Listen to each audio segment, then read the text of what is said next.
Cet épisode final était assez. Ça partait dans un petit peu tous les sens. Assez inattendu. Voilà, bref. Du coup, bah. Donc, c'est parti pour la critique donc, de l'épisode suivant, donc l'épisode final de cette saison 2 de What If. Voilà. Et si Supreme Strange était intervenu, donc je sais pas trop qu'est-ce que ça voulait raconter à la base, mais maintenant là on sait. En gros, bah, cet épisode-là, je l'ai trouvé, bah, pour pas dire autre chose, bah, et j'en suis confus, bordélique, bordélique, vraiment, je trouve, je ne comprends pas. Je comprends pas, ça va dans tous les sens, je comprends pas ce qui se passe. Tu comprends les ambitions, les motivations donc de Strange, enfin voilà, tu sais où est-ce qu'il veut aller, pourquoi, pourquoi il a ses raisons, mais c'est vraiment, tu dois vraiment pendant tout le milieu de l'épisode, à la toute fin, j'ai été quoi? Attends, mais quoi? Je comprends pas trop ce qui s'est passé. Du coup, bah, cet épisode 9, donc le dernier épisode, fait suite directement à l'épisode 8. Où on avait donc Supreme Strange qui était allé voir donc le Captain Carter. Voilà, donc ils discutent un moment, voilà, et puis tout. Et puis, comment dire, je sais même plus de quoi il parle au début. Euh,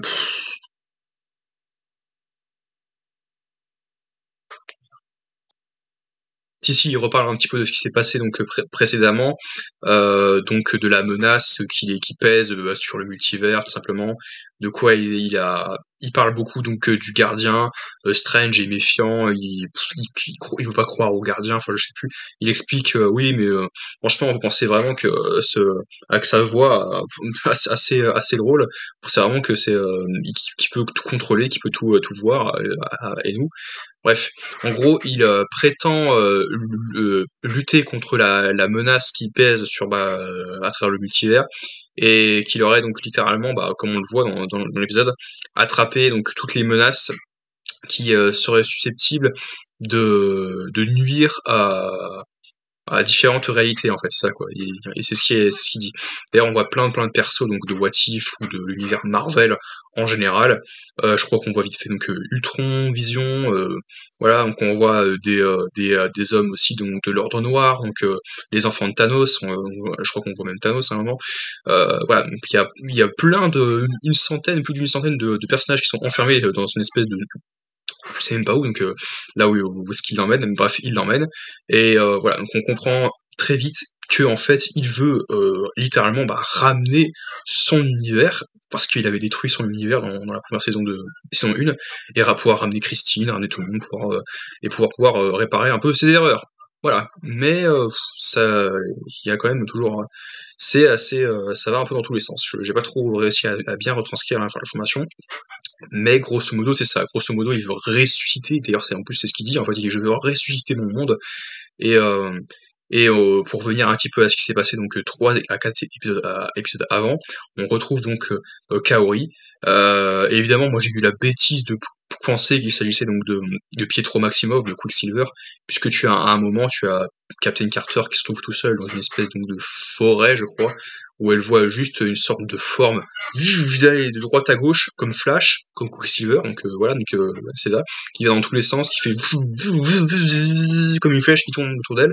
Et je me suis dit, est-ce que c'est Quicksilver? Est-ce que c'est Pietro? Voilà. Et en fait, pas du tout, il s'agit donc de Kaori, le personnage donc qu'on avait vu dans l'épisode 6, qui a eu donc des pouvoirs via le Tesseract et qui s'en est servi pour protéger sa tribu, et donc pour pouvoir un petit peu sauver son peuple.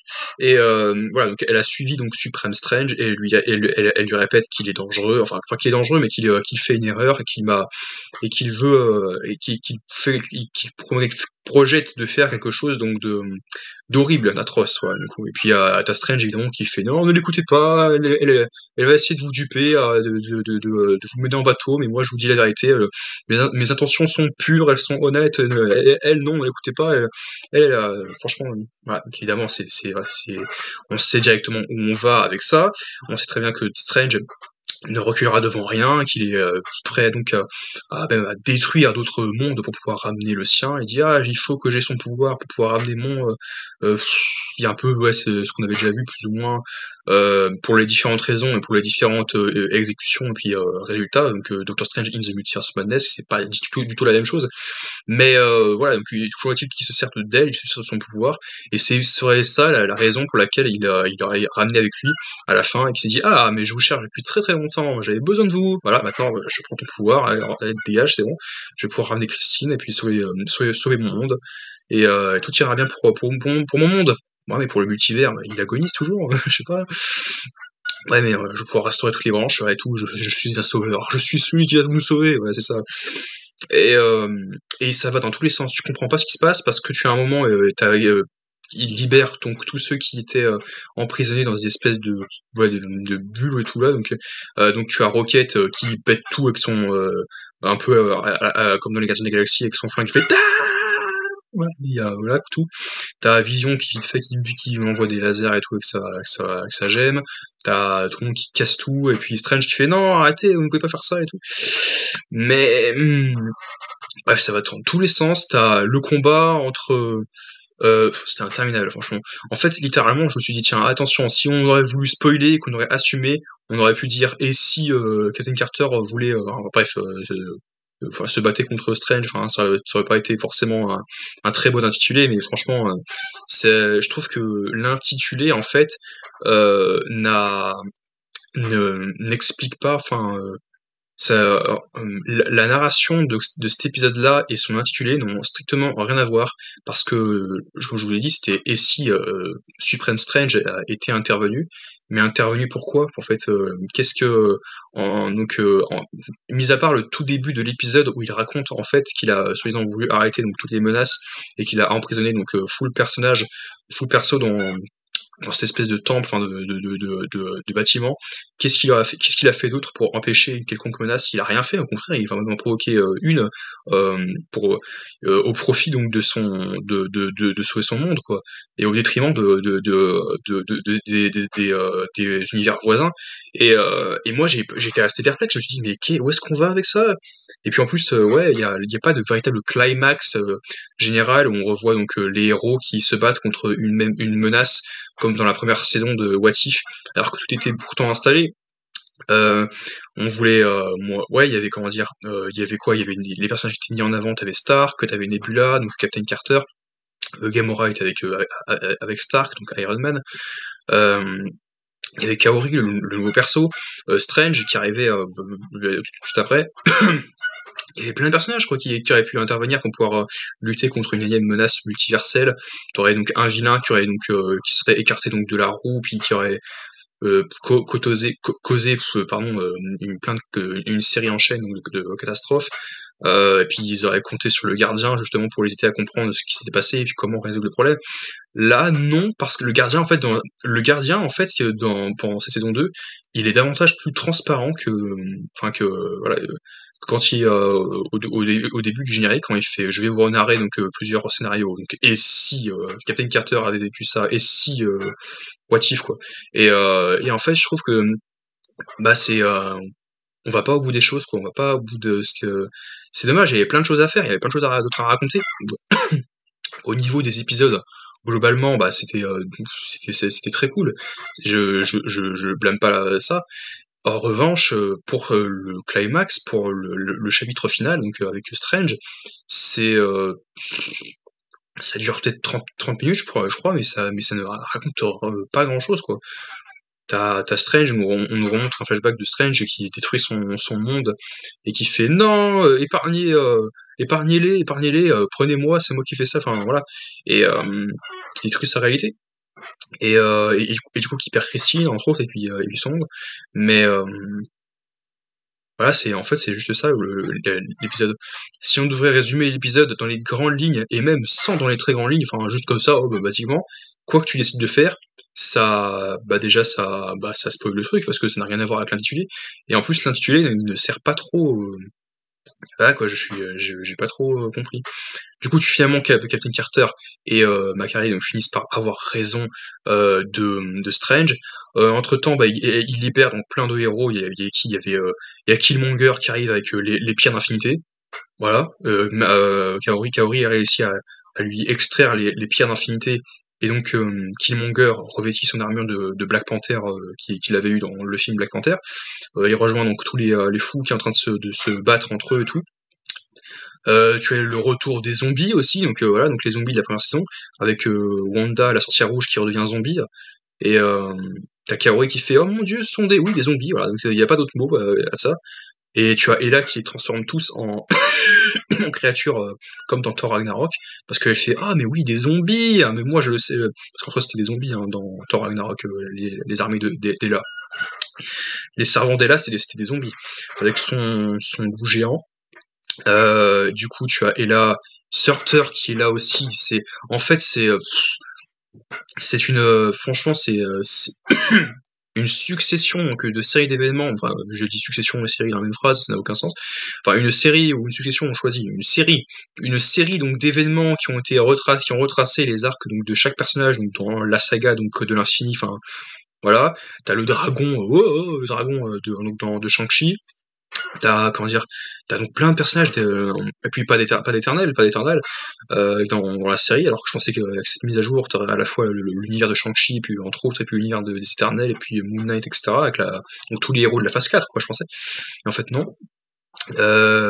Et voilà, quoi, tous finalement finissent par être maîtrisés par Strange, et il leur dit, bon bah tiens, je vais tous vous sacrifier, parce que vous êtes tous dangereux donc pour notre monde, et ainsi ça me permettra de sauver. Enfin, je trouve ça mal amené en fait. Je trouve ça, je comprends pas en fait. Ok, ce sont des menaces et risquent de détruire le monde, mais en fait toi aussi, hein, tu vaux pas mieux qu'eux, tu vaux même pire. Parce que en plus je savais même pas que c'était possible quoi. Apparemment ils peuvent tout faire avec le sortilège ultime. Il y a eu d'abord le Darkhold donc qui est installé et tout, et maintenant tu as donc un sortilège qui a un pouvoir qui permet donc de ramener les réalités.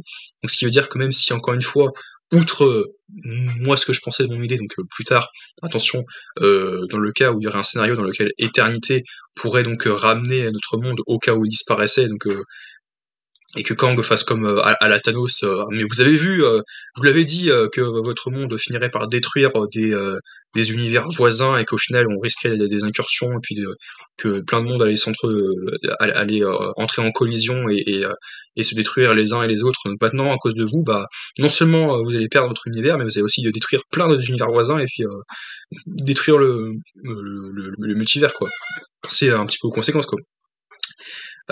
Du coup, bah oui, voilà, donc c'est finalement Super Strange est vaincu, mais entre-temps, il a quand même réussi à sauver son monde à lui, mais un monde où il ne serait pas né. Le gardien, il explique à Captain Carter, oui, il y a bel et bien le docteur Christine Palmer qui vit ici, mais le docteur Stephen Strange n'est plus. Ce qui veut dire que c'était pour Christine Palmer, Stephen Strange n'a jamais existé, elle l'a jamais connu, du coup elle a jamais pu travailler avec lui, jamais sortir avec lui, voilà, donc rien de tout ça, il se serait jamais vu. Voilà, du coup sa vie aura été se voit radicalement changée. Et à la fin, tu as donc le gardien, le Watcher, qui fait ah tiens, regardez votre nouveau monde. Voilà. Et j'ai fait la blague moi-même tout à l'heure aussi, je me suis dit tiens, mon dieu Loki, c'est le moment, du coup c'est là que tu vas arriver. L'univers de celui qui demeure, il va exploser, comme l'univers, donc voilà. Et celui de Loki, bah voilà, il va arriver, il va sauver tout. Même si en soi, ça n'est pas forcément très sensé ce qui se passe là. Et on voit effectivement donc l'arbre, donc le nouveau flux temporel, l'éternel flux temporel, façonné par Loki. Donc il sera bien mis en avant dans la saison 3, donc je pense, donc peut-être d'ici 2024, voire même 2025, au moins, voilà. Pas 2024, parce que 2024, il y a eu déjà plein de choses, même niveau série, je crois. On a au moins Agatha, on a au moins Echo, on a au moins... d'ici 2024 ou 2025, on devrait avoir au moins la saison 2 de Moon Knight, il faudra même la saison 2 donc, de Hawkeye ou de l'autre série, je sais plus. Bref, donc il y a plein de choses qui vont arriver sur Disney+. Mais en gros, voilà comment se termine cet épisode-là, en fait. Donc, en gros, bah, Supreme Strange donc, est condamné, puis il a sauvé son monde, mais voilà, c'est. Et tu as le gardien qui montre à Captain Carter bah, le nouveau flux temporel. Voilà. Donc, c'est. Mais moi, je m'attendais vraiment à un truc encore beaucoup plus fou parce que tous les héros qui sont qui se déchaînent et qui sont libérés, que là où ils tirent dans tous les sens, c'est c'était assez un peu c'était le bazar, c'était bordélique, c'était vraiment le bazar, c'était vraiment assez c'est là où ça chahute, ça se répand et tout. Ça m'a pas satisfait. Ça m'a pas satisfait grossièrement. Je trouve que c'est un petit peu raté, ouais, effectivement. Hmm, Après, je vais faire un bilan aussi donc de la série en elle-même et de la saison plus en elle-même. C'est que j'étais globalement assez, c'était sympathique. J'ai plutôt passé de bons moments devant. L'épisode de Noël, il était pas non plus insupportable, mais il était nul. Je me suis dit, ah, tiens, s'il est nul, et tout. Ouais, donc le Hulk de Hoga, il m'a fait penser un petit peu à cette parodie de Hulk, tout simplement. Une parodie, ouais, littéralement. Je sais même pas si ça fait référence à ça. Est-ce que parce que ce film, voilà, qui est pas connu, on s'en fiche.